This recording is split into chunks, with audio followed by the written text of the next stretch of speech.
Imagine being the most feared dictator in the Arab world, yet the one country that haunted your thoughts wasn't America. Not the CIA. Not the Marines. It was Iran. And it wasn't because of their weapons. It was something deeper, ideological, personal, and terrifying. This is the real reason why Saddam Hussein feared Iran more than the United States. Saddam Hussein ruled Iraq with an iron fist. He gassed his enemies, invaded his neighbors, and stood up to global superpowers. But beneath all the firepower and bravado, there was one thing he could never control: the Islamic Revolution across the border. Let's dive into the unspoken war of ideology, power, and fear that shaped the Middle East forever. Saddam, the secular strongman versus Iran's theocracy. Saddam Hussein was no ordinary tyrant. He was a secular nationalist deeply influenced by the Arab Ba'athist ideology, which emphasized Arab unity, socialism, and authoritarian control. In 1979, the same year Saddam officially took power in Iraq, a spiritual earthquake hit the region. Ayatollah Khomeini overthrew the US-backed Shah of Iran and replaced the monarchy with an Islamic republic. This terrified Saddam not because of military might, but because Khomeini represented an idea that religion could overthrow dictators, an idea that clerics could ignite revolutions, and worst of all, for Saddam, an idea that could spread to Iraq's Shia population, who had long felt oppressed by his Sunni-dominated regime. The demographics Saddam couldn't ignore. Iraq wasn't like Syria or Egypt. Over 60% of Iraq's population was Shia. But Saddam and his inner circle were overwhelmingly Sunni, particularly from Tikrit, his hometown. Saddam feared that Iran's revolution would embolden Iraq's Shia majority. He feared mosques would become platforms for rebellion. He feared loyalty to Khomeini would outweigh loyalty to Baghdad. That's why before Iran even fired a shot, Saddam began arresting Shia clerics, shutting down religious schools, and executing anyone suspected of sympathizing with Tehran. This wasn't just political paranoia. To Saddam, Iran's revolution was a virus that could topple him from within. The Iran-Iraq War. A preemptive strike fueled by fear in 1980, Saddam launched a massive invasion of Iran. The world saw it as opportunism. Iran was still reeling from revolution, its military in chaos. But for Saddam, it was more than just land grabbing or oil fields.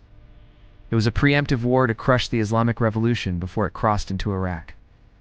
He believed that by defeating Iran quickly, he could destroy Khomeini's legitimacy, reassert Sunni dominance in the region, prove himself as the new protector of the Arab world. But what Saddam didn't expect was Iran's resilience. The war dragged on for 8 bloody years. 1 million lives were lost. And instead of toppling Iran, the war only strengthened the Islamic Republic. The ultimate nightmare, the Shia uprising of 1991. Fast forward to 1991, Saddam had just lost the Gulf War to a US-led coalition. His army was humiliated.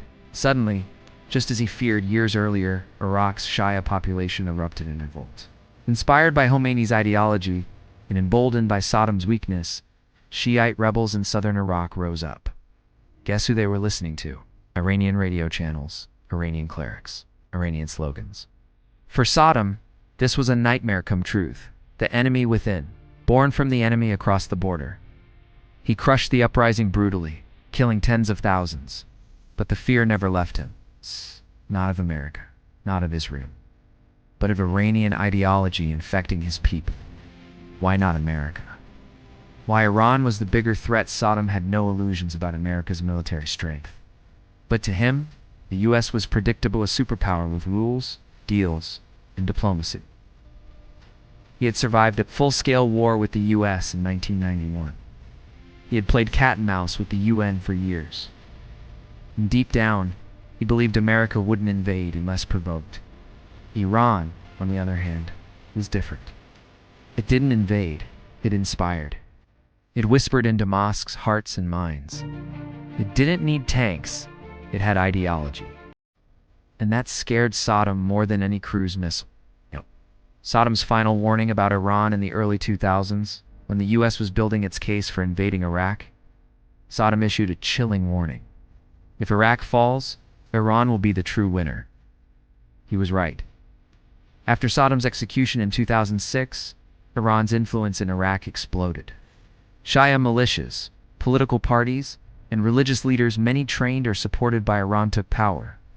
Today, Iraq's parliament, streets, and security forces bear more Iranian fingerprints than American ones. The man who once feared Iran's revolution had become its greatest validation. Saddam Hussein ruled through fear, but in the end, the thing he feared most wasn't an army. It was a revolutionary idea. He feared that faith could be more powerful than force, that a sermon could do what a missile couldn't, that a man in exile like Khomeini could reshape history more than any dictator ever could. And for once, Saddam Hussein wasn't wrong. If you found this story revealing, subscribe to History of World. More hidden chapters of history are waiting to be uncovered. One forgotten hero, one untold war at a time.